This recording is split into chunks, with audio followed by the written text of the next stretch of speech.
Hey, this is Kineer. Just got finished watching the Dune Awakening Developer Livestream number 4 today. This was about almost 2.5 hours total, and they covered a lot of ground. This is the last one they're doing before the launch of the game, so there's a lot of information.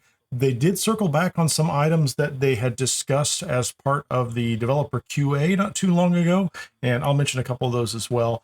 They also had a number of really nice cutscenes and videos from the game, some extra gameplay, some mid-game gameplay, and also some in-game gameplay. And the thing that's on the screen right now is, I think this is one that shows the Ornithopters flying into the storm, things like that. Very cool. And I kind of cut those up a little bit, so we'll see some of those. But some of the things I wanted to point out here is they did mention the stamina and combat issue that had been brought up before. And the way they talked about it, it has been patched in and put into the closed beta currently, so it's being tested. That sounds very much like it should be available for launch day. So what they're saying is that everything has proper stamina costs attached to it, and they're balancing and they're working on that quite a bit. They actually said they knew about this problem before the beta weekend, where it kind of was, I don't want to say exploited, but it came out and became kind of obvious that this was something you could do. So they were working on it. That also, I think, explains why they said they were already working on it, and why also there's something to be done at the time of launch. So it looks like that's in progress. And this second wind idea that kind of, it sounds like it automatically kicks in if your stamina gets depleted. You don't get kind of stun locked, right? So that's great as well. They also showed off a neat tip that showed that in your base, if you open up a chest, you can access vehicle storage as well from the chest and move things in and out. So you don't have to go to the vehicle and pick a bunch of stuff up and bring it over. And then they talked a lot about the progression of the game. And they were very, very consistent about talking about concerns people have about PvP, right? So they know that this is a, kind of open world survival sandbox, pun intended, game, but it has PvP elements in it, and they're not apologizing for the PvP elements. That's an important part of it, but they want people to understand that it's kind of a big area, right? So it's not like you're going to be routed into, tiny little boxes where you have to fight people all the time, but they absolutely make certain areas attractive for the purpose of PvP, which is really cool.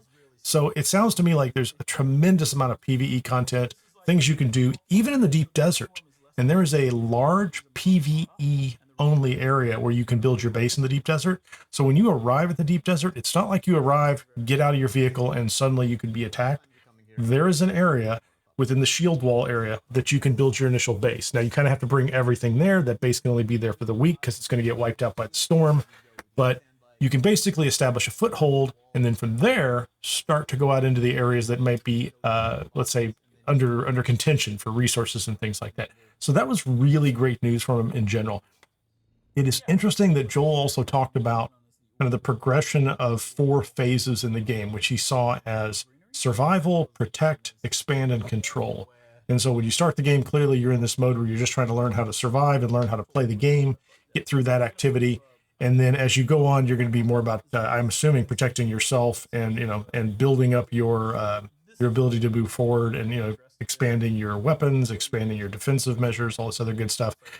And then as you start to travel out there, you're going to move towards that final control stage, which is, as they described it, probably like bigger guild expectations. But they said immediately at the same time, you can still do all this solo. It'll just take you more time. You can build the Ornithopters, you can do things like that. And so the impression I get is, because the deep desert is going to be on this week-long cycle, and it's going to get reset all the time, if you're playing exclusively solo and trying to go to the deep desert, you're going to be limited even just by the amount of time it takes you to get things done before the reset. And so the people who team up or collaborate, even in small guilds or small groups, are going to have a better chance to get there and engage with the content, engage with, the area and extract resources and things like that, because they won't spend as much time getting set up and get ready to go. So it's kind of cool. Multiple phases. They did also mention that Shai-Hulud, the sandworm, is a bigger concern up front, is a big concern, a huge concern in the in-game deep desert, but in the middle is kind of decreased a little bit. And they showed us in here some video of Haga Rift, which was an area that wasn't in the beta. It was just to kind of to the north of the Vermilius areas, where the quests were taking us, but we couldn't go there because there was a shield wall clearly up in the bay that you kind of got stopped there. But when you get to that area, because there is a rift, there's an area you can go down underground and do a lot of exploring and resource gathering and mining and such down there. The sandworms aren't as prevalent. They're not burrowing through the sides of rock walls and things like that. And then as you go into other areas in Haga Basin, not Haga Basin South, the sandworms aren't as prevalent because of the geography as well. But when you get back out to the deep desert, they're everywhere, including the really, really big ones, which are on the video as well. They did show off some of the base building sets, including some stuff that's going to come out with Twitch drops. And I will be streaming on Twitch and YouTube as I normally do. And so if you watch on Twitch or YouTube, I believe you'll be able to pick up those drops regardless of your watch. Hopefully you watch B, you can do that, or you can watch somebody else, and that's okay too. They touched again on like the vehicle backup tool, highlighting that it's a sand bike and the Light Scout Ornithopter only. The other vehicles don't count. They did show a pilot or an Ornithopter. So if you want to get to one of the social hubs, you can do that. And it looked to me like the cost was around 2,500 Solari. So like, it's not the kind of thing you're going to be doing constantly. As you know, early on, that might seem like a lot of money, but eventually you'll get, you know, even in the first couple of areas, you can accumulate quite a bit of in-game money. So there will be a way to move around and do things. So that's pretty cool as well. And I think that the only other thing that jumped out at me that was new, and maybe this is known before, but the building cost in the deep desert is half of what the building cost is elsewhere because it's kind of a temporary thing. So you can, I don't know how they handle that, but maybe you just don't use as many resources. So that's part of what we picked up on that. They then spent a bunch of time talking about the Landsraad and the final kind of political activity that's happening in the game. And it's pretty interesting. It does sound in game. You have to be in a guild, and you have to be, the guild has to be aligned with a faction like Atreides or Harkonnen, and you have to be aligned with a faction to be in the guild. And once you do that, you can participate in these activities. And they have kind of a, and I'll show it here on screen if I can find a clip. They have kind of it's like a big checkerboard of quests that pop up every week, and they're for all these different houses in the Landsraad, and you have to find the representatives from the individual houses, convince them to tell you what it is they want. In some cases, things like bring us a bunch of this resource, or bring us a bunch of these vehicles. In some cases, it's go to this point in the desert and secure it and hold it for a period of time. And when you've done that for a while, if you're the first group or faction to do that, it goes up on the board as won by your faction. And so essentially for the week, you are filling out the checkerboard and trying to get a row of 5, because that'll give you an immediate win. Or by the end of it, if each side has been blocking each other so nobody can get 5 in a row, I should say like a giant 5x5 tic-tac-toe board. If you get to the end of the week, then it's just a straight, I believe it's just a straight numerical question of who won the most tiles on the board. Now, the good news about that is this weekly cycle is not just a bunch of people rushing into the desert and fighting with each other. There are activities that have to be done at the start of every week. People have to go out and scout. They need to go into 81 different squares, well, up to 81, and do the mapping job, and then write that down or create basically a map that they can either hand off to guild members or that they can sell on the marketplace as well. And those get reset every week. So you could probably spend a significant amount of time just exploring and mapping and providing those to people or selling those if you wanted to. There are other activities that have to do with setting up the bases and moving materials back and forth and gathering materials. There are Imperial testing stations in the deep desert that are not there every week.